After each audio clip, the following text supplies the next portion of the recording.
নমস্কার, আপনাদের গান্ধর্ব মিউজিক চ্যানেলে জানাই স্বাগত। আজ যে বিষয়গুলি আলোচনা করব তা খুবই গুরুত্বপূর্ণ বিষয়। তাহলে চলুন শুরু করা যাক। আজকের আলোচ্য বিষয় হলো তাল। তাল হলো ভারতীয় শাস্ত্রীয় সঙ্গীতের বা নৃত্যে একটি ছন্দের পরিচালক এবং ছন্দের অংশীদারি আপেক্ষিক লঘুত্ব বা গুরুত্বের নির্ধারক। গীত, বাদ্য, নৃত্য কোনো না কোনো তালে নিবদ্ধ থাকবেই, তাই তালকে সঙ্গীতের প্রাণ বলা হয়। এবারে তালের পরিভাষাটা জানা যাক। সঙ্গীতের সময়ের পরিমাপকে তাল বলে, অথবা বলা যায় যে গীতবাদ্য বা নৃত্যের গতি তথা লয়ের স্থিতি নিরূপণ করাকেই তাল বলে। বিভিন্ন তালের মাত্রা সংখ্যা, ছন্দ, বিভাগ বিভিন্ন হয়। যেমন ত্রিতালের মাত্রা 16, একতালের মাত্রা 12।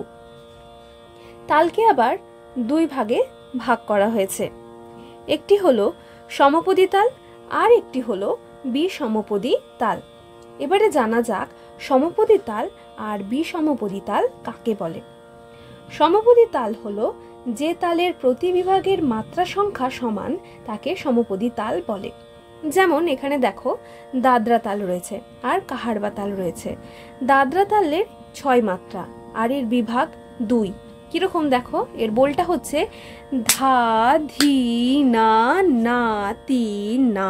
দেখো কেমন ভাগ করা আছে, মাঝে দেখো একটা লাইন দিয়ে ভাগ করা আছে। ধা, দি, না একটা, এবার না, তি, না, মাঝে একটা গ্যাপ রয়েছে।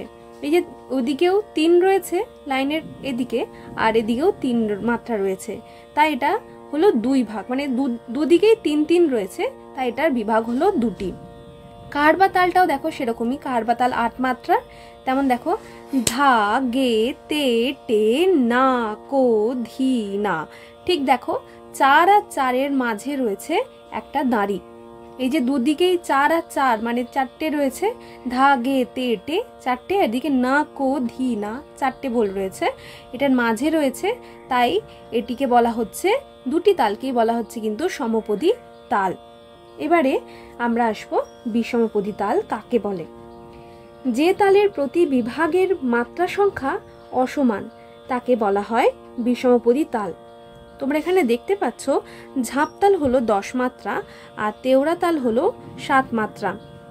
কিরকমের ভাগটা রয়েছে দেখো, 2, 3, 3, 2। কেমন দেখো তালটা, ধি, না, ধি, ধি, না, তি, না, ধি, ধি, না। দেখো ধি নার পরে দাঁড়ি রয়েছে, আবার ধি, ধি, না মাঝে আবার পরেতে একটা দেখো একটা দাঁড়ি রয়েছে, মানে কি 2, 3, আবার 2, আবার 3, এরকম করে একটা অসমান ভাবে দাঁড়িটা রয়েছে।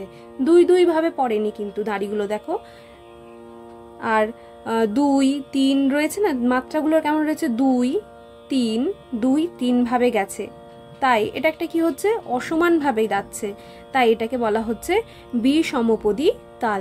তেমনি তেওড়া তালটাকে দেখো 3, 2, 2 ছন্দে ভাগ করা আছে। কেমন, ধা, দেন, তা, তেটে, কাতা, গাদি, ঘেনে। ধা, দেন, তা 3 মাত্রা, মাঝে একটা দাঁড়ি, আবার তেটে, কাতা মাঝে একটা দাঁড়ি, আবার গাদি, ঘেনে, মানে কেমন যাচ্ছে 3, 2, 2 অসমান যাচ্ছে না, তাই এটাকে বলবো বিষমপদী তাল। এবারে আমরা জানবো লয় কি।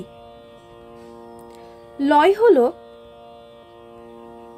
শারঙ্গদেবের রত্নাকর গ্রন্থে বলেছেন ক্রিয়ান্তর বিশ্রান্তি লয়, অর্থাৎ লয় হচ্ছে ক্রিয়ার অন্তে বিশ্রান্তি বা বিশ্রাম। আবার লয় হলো সঙ্গীতে যা গতির সমতা রক্ষা করে। গতির পরিমাপ অনুসারে লয়কে 3 ভাগে ভাগ করা হয়েছে। একটি হলো বিলম্বিত লয়, আরেকটি হলো মধ্য লয়, আর তৃতীয়টি হলো দ্রুত লয়। এবারে এই লয়গুলি কি কি এবং কাকে বলে সেটা জানব। বিলম্বিত লয় কাকে বলে না, মন্থর বা ধীর গতিকে বিলম্বিত লয় বলে।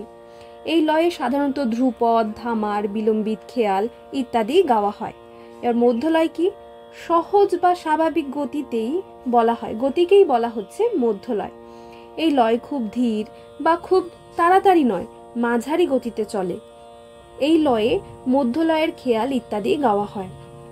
নেক্সট হলো দ্রুত লয়। স্বাভাবিক অপেক্ষা দুগুণ দ্রুত গতিকে বা চৌগুণ দ্রুত গতিকে দ্রুতলয় বলে। এই লয় দ্রুত খেয়াল, তারানা ইত্যাদি গাওয়া হয়। এবারে নেক্সট আসবো মাত্রা। মাত্রা কি? মাত্রা হলো পরিমাপ। তালকে যা পরিমাপ করে তাকেই বলা হয় মাত্রা, বা তালের সূক্ষ্ম সূক্ষ্ম বিভাগগুলিকে বলা হয় মাত্রা। বর্তমানে ভারতীয় তাল পদ্ধতি 6 প্রকার: লঘু, গুরু, দ্রুত, অনুদ্রুত, প্লুত, কাকপদ। এই 6টি পদ আমরা পরবর্তীকালে আরো ডিটেলসে পড়ব। নেক্সট হলো গ্রাম। গ্রাম কি? গ্রাম বলতে সপ্তককে বোঝায়। 22টি শ্রুতির ওপর সরোজ থেকে নিষাদ অর্থাৎ সা থেকে নি পর্যন্ত 7টি শুদ্ধ ক্রমিক স্বরের অবস্থানকেই বলা হয় গ্রাম। গ্রামকে আবার 3 ভাগে ভাগ করা হয়েছে। একটি হলো সরোজ গ্রাম, একটি হলো মধ্যম গ্রাম, আর একটি হলো গান্ধার গ্রাম। গ্রাম থেকেই আবার মূর্ছনার সৃষ্টি হয়েছে।